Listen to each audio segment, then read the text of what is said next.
Why? Why? Anthony, can you get the mail?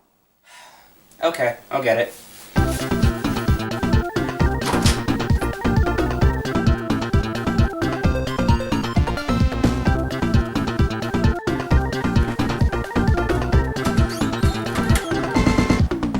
A few moments later.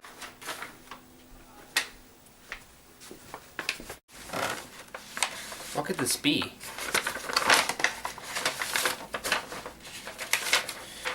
Dear Anthony, I've heard you had a little problem with your reviews, so maybe this could help.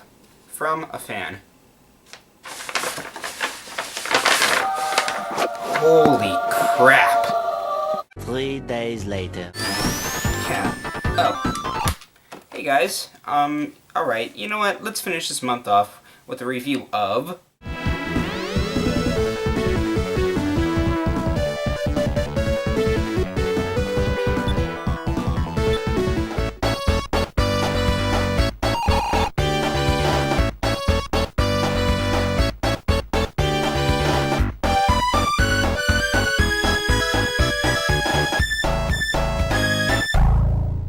So about 8 months after the release of Sonic 3, we got Sonic & Knuckles. The cartridge has a slot built right on top of the thing, making this one of the weirdest cartridges for the system.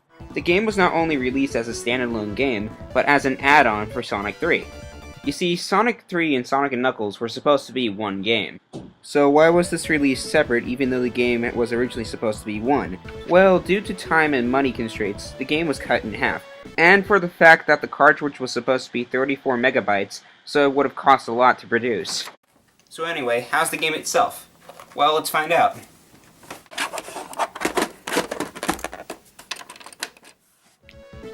On the title screen, you have the choice to play as Sonic or Knuckles. Where in the hell is Tails? Well, anyway, they both have different plots, so let's get into them. Sonic's story takes place immediately after the events of Sonic 3. The Death Egg has fallen once again, and it's up to Sonic to stop Robotnik from launching it again. He's also, once again, confronted by Knuckles throughout the game, and he's still acting like a dick. That is, until he realizes that Robotnik is evil, no shit, and will wreck anybody's shit for his own game. For Knuckles' case, Robotnik steals the Master Emerald, and Knuckles finally realizes that Robotnik is evil, and he actually helps out Sonic. In the end, we stop Robotnik in this awesome space battle, and the floating island rises out of the ocean. The end! And as for Knuckles' story, well, it takes place after Sonic's story, and it's just Knuckles getting pissed off at one of the Doctor's robots, and that's it. So that's the story, so how's the gameplay? Is it different from Sonic 3?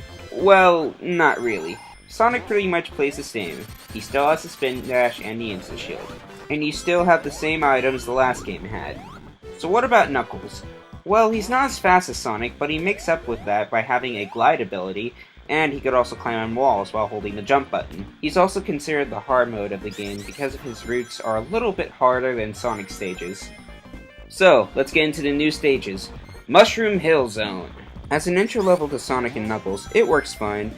You have mushrooms to grab and bounce on, and you also have these things that hold Sonic down. Oh yeah, and the colors change in between levels. Flying Battery Zone. So apparently you're in a battery in one of Robotnik's ships. That's kinda cool. The level itself is fine. You have a bunch of hooks to grab and many bottomless pits to traverse. Sandopolis Zone. And we take a turn for the worse because this level drags. This level goes on way too long, especially on your first playthrough. You can't really move fast through this area because there's many blocks to push through and hooks to grab. And the sand slows you down. And more sand. So much sand you really wouldn't believe it. But I will say this level is unique to stand out from the other levels. Lava Reef Zone. In this zone, you're inside a volcano where the Death Egg has crashed. And I will say, this is a good zone. There's just one problem. If you don't have a fire shield in this zone, then you'll lose the rings like a madman. Especially with the boss. Hidden Palace Zone. This zone was originally meant to be in Sonic 2, but now it's here. It's only really here for progressing the story. And since it's only one act, it's about 2 minutes long. And it leads to another zone, Sky Sanctuary Zone. It's a nice little sky level that's not that hard. And it has bosses that definitely worked in the past. Death Egg Zone. No, it's not 2 rooms like in Sonic 2, but 2 full acts, and it's definitely some of the hardest levels in the game. It also has...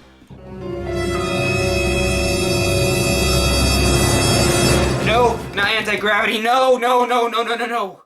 All of those bad memories of playing through Mad Space, just no anti-gravity, no! Okay, it's not as bad as Sonic Adventure 2. Doomsday Zone. The final level in the game, and you need to unlock Super Sonic to get into this level. It's just 2 bosses, and that's it. I have the same opinion for the graphics in this game, since it looks like Sonic 3, and it still looks great, and the music is still awesome. I wonder what happens if I put the Sonic 3 cartridge in.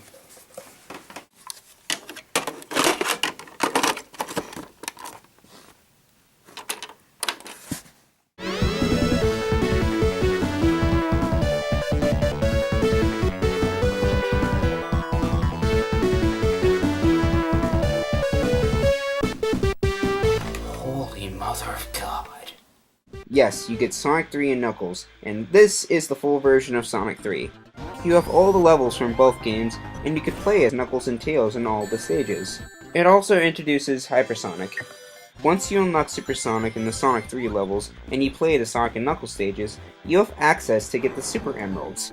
They're basically harder special stages, but it's so worth it to get Hypersonic.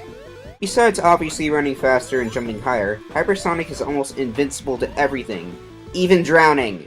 And he has his dash attack, which makes him go even faster, but he could still be crushed and die from bottomless pits. So what about Tails or Knuckles? Well, if you get the Super Emeralds with Tails, you get Super Tails, basically saying fuck you to the game. Besides flying longer and running faster, he's also invincible to everything, and he also has these animal buddies that will attack everything, making the game extremely easy. Hyper Knuckles has some of the same things as Sonic and Tails has. He's invincible, he moves faster, and he actually glides faster. If you put the Sonic 2 cartridge in Sonic and Knuckles, you get Knuckles in Sonic 2. And that's cool, I guess. I mean, I haven't really played around with it. So, enjoy! If you put in Sonic 1, you will get the Blue Spear special stages, which has millions of random stages. Enjoy, if you like that stuff. I wonder what happens if you put Sonic Spinball in it. Okay, everything is blue. That's weird. So overall, how's the game? The gameplay is awesome, having 3 different gameplay styles that fit together. The graphics look great, and the music is absolutely wonderful for the Genesis. Both of these games are very easy to find, but if you want them in box, you have to pay a little extra for Sonic and Knuckles. Okay, the only reason why this isn't getting a 10 out of 10, because I haven't really played this as much as Sonic 1 or Sonic 2. The way I first played all these games was on the Sonic Mega Collection Plus for the PS2. I played a lot of Sonic 1, and especially Sonic 2, but not as much as Sonic 3, and especially Sonic and Knuckles. I was wondering what this game was, so years later I learned that this was an add-on for Sonic 3. So for Sonic 3 and Knuckles, I'm giving it a 9.6 out of 10. I find it to be a little better than Sonic 2. Still though, I highly recommend this game if you haven't played it already. Reviewing these games for the channel was actually pretty fun. I had a lot of fun doing it, and I can't wait to review more Sonic games next year. But as for now, I'm taking a break for reviewing games, but don't you worry, I'll be back soon. It's just a short break. So thank you guys for watching, and I'll see you guys later.